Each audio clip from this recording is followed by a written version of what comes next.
Bharatiya Janata party जिंदाबाद,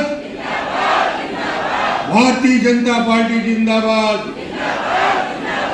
माननीय नरेंद्र मोदी जिंदाबाद, माननीय नरेंद्र मोदी जी जिंदाबाद, माननीय विष्णुदेव साय जिंदाबाद, माननीय विष्णुदेव साय जिंदाबाद। कार्यकर्ता के लिए बोलिए जिंदाबाद जिंदाबाद। आज का जो आयोजन है वो एक ऐसे वातावरण में हो रहा है जब राजनांदगांव के साथ ही साथ पूरे देश में कमल खिल चुका है। माननीय प्रधानमंत्री नरेंद्र मोदी जी ने विश्व पटल पर ऐसा कीर्तिमान स्थापित किया।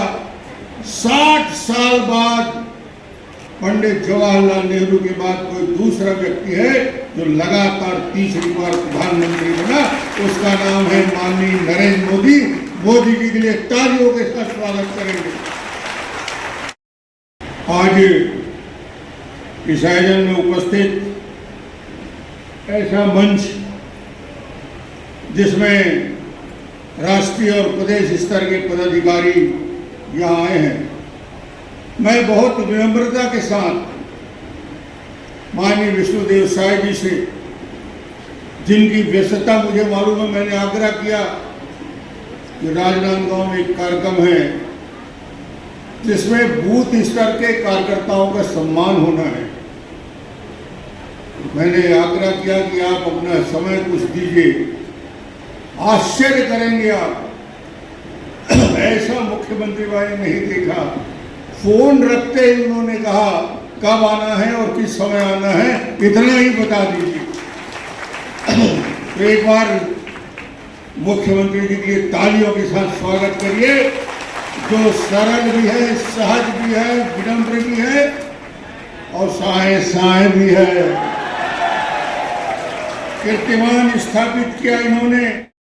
का जो रथ चला है वो चाहे विपक्ष में रहकर विधानसभा लड़े या लोकसभा का चुनाव लड़े, 20 साल में आज तक कोई भारतीय जनता पार्टी को पराजित नहीं कर सका। ये राजनांदगांव की लोकसभा सीट, राजनांदगांव में कांग्रेस सबसे बड़ी चुनौती मानता है। कहां से लोगों को निकाल के लाते हैं। जब मैं पहली बार लोकसभा लड़ा उस समय भी दुर्ग से ही पूर्व मुख्यमंत्री आए थे और राजनांदगांव वालों ने उनको खाली हाथ भेज दिया था, याद है? भूपेश बघेल को शायद मालूम नहीं था कि दुर्ग के लोगों को लौटाने की आदत राजनांदगांव वालों की है। मोतीलाल वोरा जैसे वरिष्ठ नेता को राजनांदगांव के सामान्य कार्यकर्ताओं ने पराजित करके दिखाया। भूपेश इस गलतफहमी में था कि 5 विधानसभा जीते हैं और 3 विधानसभा बीजेपी जीती है और राजनांदगांव चलते चलते हम जीत लेंगे।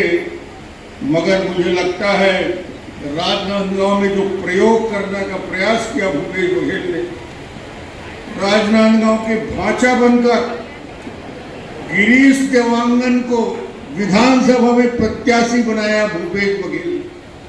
वो भूपेश का प्रत्याशी था। गिरीश देवांगन नोटों के बोरे में लेकर आया और राजनांदगांव ने 44,000 से ज्यादा वोट से हरा के दिखाया। भांजा तो हार गया, कक्का आगे फिर। कक्का को लगा कि भांजे से तो ट्रायल हुआ है, अब मैं खुद उतरता हूं।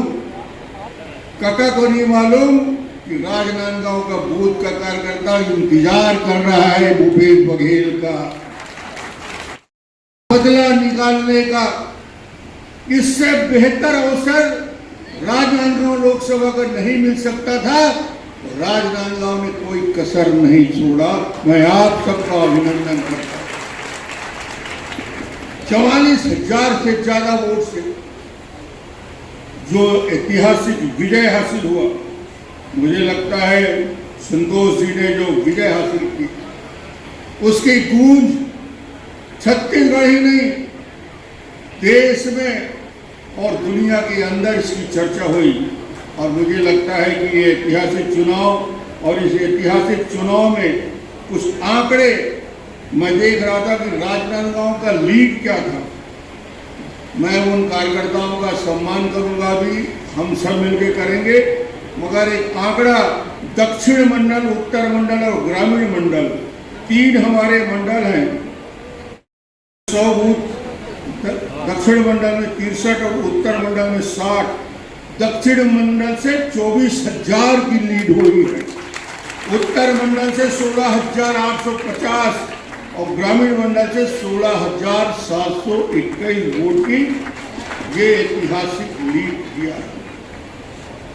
ये बूथ के कार्यकर्ताओं की ताकत है, यह आपकी शक्ति है। और आज के कार्यक्रम उन बूथ स्तर के कार्यकर्ताओं को समर्पित है जिन्होंने राजनांदगांव का मान, सम्मान और गौरव बढ़ाया है। और मुख्यमंत्री, पूर्व मुख्यमंत्री को बता दिया कि राजनांदगांव की तरफ पलट के देखने की कोशिश मत करें भविष्य में।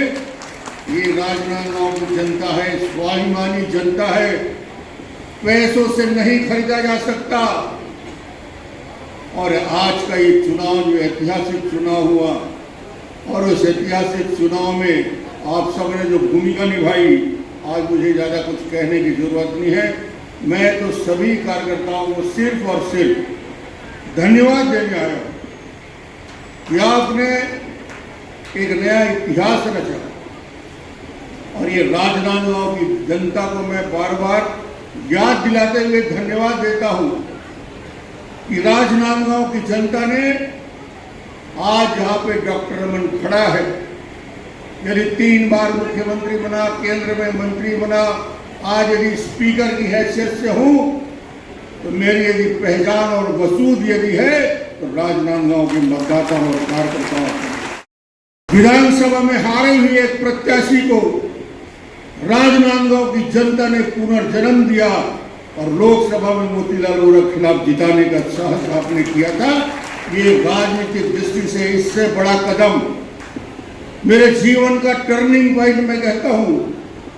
और उस टर्निंग पॉइंट को आज इसलिए याद कर रहा हूँ कि राजनांदगांव की जनता जब तैयार हो जाती है, खड़ी हो जाती है, तो इसके तूफान को दुनिया की कोई ताकत नहीं रोक सकती। आज ज्यादा बोलने की जरूरत नहीं, मुख्यमंत्री जी आए हैं और मुख्यमंत्री जी से मैं यही आग्रह करूंगा कि भूपेश ने 5 साल राजनांदगांव के साथ बहुत नाइंसाफी की है, राजनांदगांव का शोषण किया है, राजनांदगांव के सारे विकास ठप कर दिया है। तो कम से कम यही आग्रह विधायक के नाते करूंगा कि राजनांदगांव की विशेष चिंता आपको करनी पड़ेगी। बहुत बहुत धन्यवाद।